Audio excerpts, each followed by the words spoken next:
At the height of his fame, the philosopher Diogenes was said to have walked away from Athens, away from the crowds who gathered to hear him, away from the reputation he had spent decades building, and simply stopped being available. No announcement, no farewell tour, no explanation to the people who had grown used to his presence. He didn't vanish because he failed. He vanished because he had nothing left to prove to a city that had already given him everything it could give. You've probably noticed this pattern if you've paid attention to people who reach a certain level. In business, in art, in any field where visibility becomes its own kind of currency. They build something. They become known. People watch them, quote them, want pieces of them. And then, often at the exact moment when their presence seems most valuable to everyone else, they disappear. Not always permanently, sometimes for a season, sometimes for years. Sometimes they come back changed in ways no one expected, and sometimes they never come back at all. Most people interpret this as eccentricity or burnout, or, if they're feeling generous, as some kind of midlife reckoning that happens to people once they have enough. But there's a deeper mechanism here, one the Stoics understood with unusual clarity, and once you see it, you'll start noticing it everywhere. In history, in the people around you, and possibly in a part of yourself that has been quietly asking for the same thing for a long time. The first truth is that visibility has a cost, and almost no one calculates it until the bill arrives. When you become known for your work, your success, your opinions, your presence, something subtle happens. You stop existing only for yourself. A portion of you, sometimes a very large portion, begins existing for other people's perceptions, their expectations of who you are, their need for you to keep being the version of you they first encountered, their reactions to your every move, which start to matter to you whether you intended them to or not. Marcus Aurelius, the most powerful man in the world during his lifetime, wrote constantly, in private, where no one could see, about the exhaustion of being watched. Not watched by enemies, watched by everyone. Every decision he made as emperor was observed, interpreted, debated, used. He could not have a private thought that didn't eventually become public property in some form, filtered through the needs and projections of an empire that depended on him. And he wrote something that almost no one expects from a Roman emperor, that the most desirable thing in the world was a small piece of land, a few books, and freedom from disturbance. This wasn't weakness. This was a man who had reached the absolute peak of visibility and discovered from the inside that visibility is not the same as freedom. In fact, past a certain point, they become opposites. The more people who have a stake in your continued presence, your continued performance, your continued availability, the less of your life actually belongs to you. This is the first reason powerful people disappear. Not because they've failed, but because they've succeeded long enough to feel the actual weight of what success costs. And most people never get close enough to that weight to understand it exists. The second truth is about identity, and it's the one that explains why disappearance often comes right after the biggest achievement, not during a struggle. Here's something counterintuitive. The moment you reach a goal you've worked toward for years is often the moment your sense of self becomes most unstable. Not because you feel like a failure, because you suddenly don't know what you're for anymore. If your entire identity has been built around becoming something, reaching a certain level, achieving a certain recognition, proving something to yourself or to people who doubted you. Then arriving at that destination removes the very thing that was organizing your life.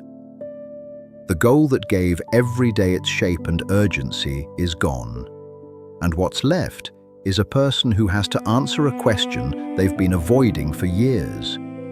Who am I when I'm not chasing this? Most people never face this question because most people never fully arrive. They keep moving the target, keep finding the next thing to chase, keep the identity organizing machine running indefinitely. But the people who do arrive, who genuinely reach the peak of whatever mountain they were climbing, often find themselves standing at the top with no map for what comes next.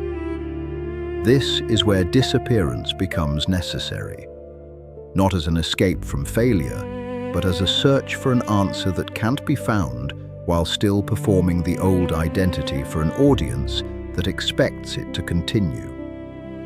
You cannot become someone new while everyone around you is still relating to who you were. The pressure to remain consistent, to keep being the person they fell in love with, invested in, built expectations around, becomes a cage built entirely out of other people's memory of you. Seneca wrote about this when he described the dangers of a life lived entirely in public. He said that a person who is always seen by others eventually loses the ability to see themselves. There's no private space left in which to ask the difficult questions, because every space has become a stage. To ask those questions honestly, you have to leave the stage.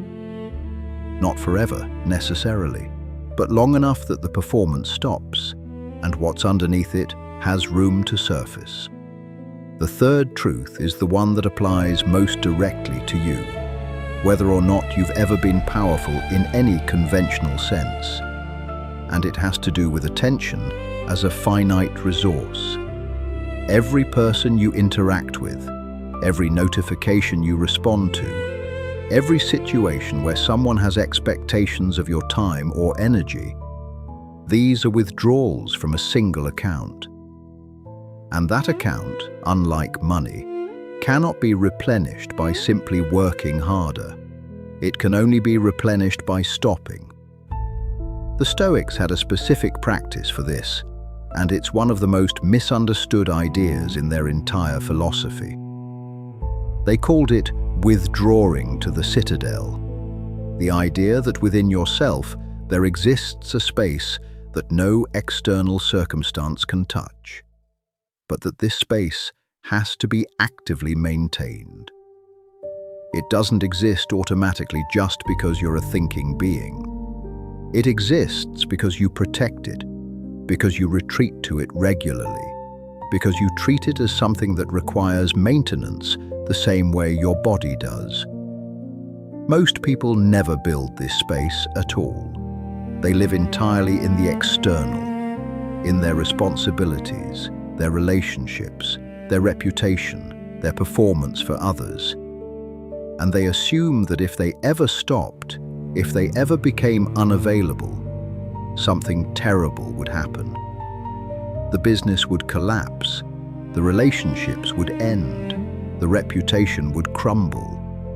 The world, which has apparently been holding its breath, waiting for them specifically, would finally exhale in disappointment. This fear is almost never examined, and it's almost never true.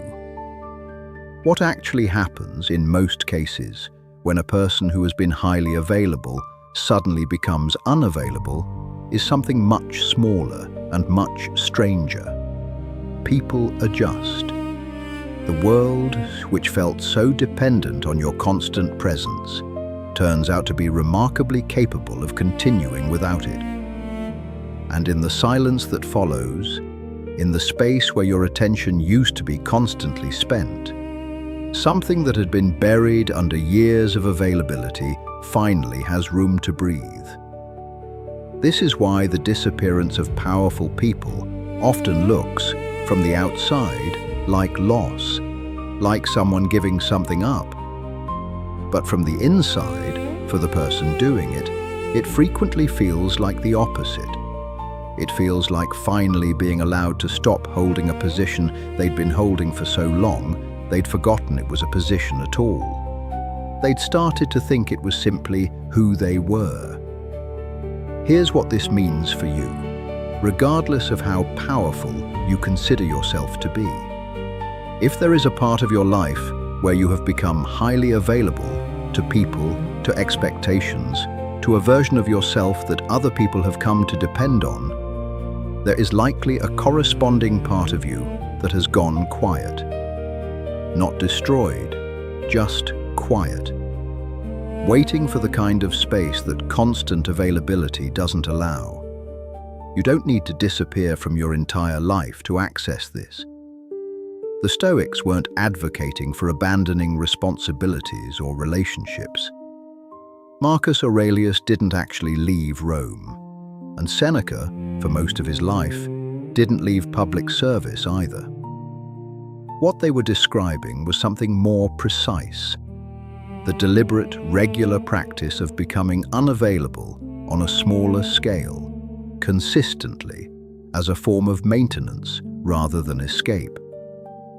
An hour where your phone doesn't exist, a morning where no one's expectations are being managed.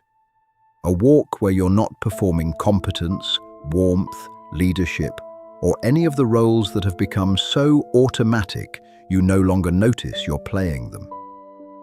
In that space, something happens that cannot happen any other way. You stop being the version of yourself that exists for other people's benefit, and you have a chance, even briefly, to remember what's underneath that version. What you actually think when no one is listening. What you actually want when no one is watching to see if you got it. Who you actually are when the performance stops. Powerful people disappear because they've reached a point where the cost of never doing this has become impossible to ignore. But you don't have to wait until you've reached that point to start practicing the same thing on a smaller scale. The citadel exists. It's been there the whole time. The only question is whether you've been visiting it, or whether you've been so available to everyone else that you forgot it was yours.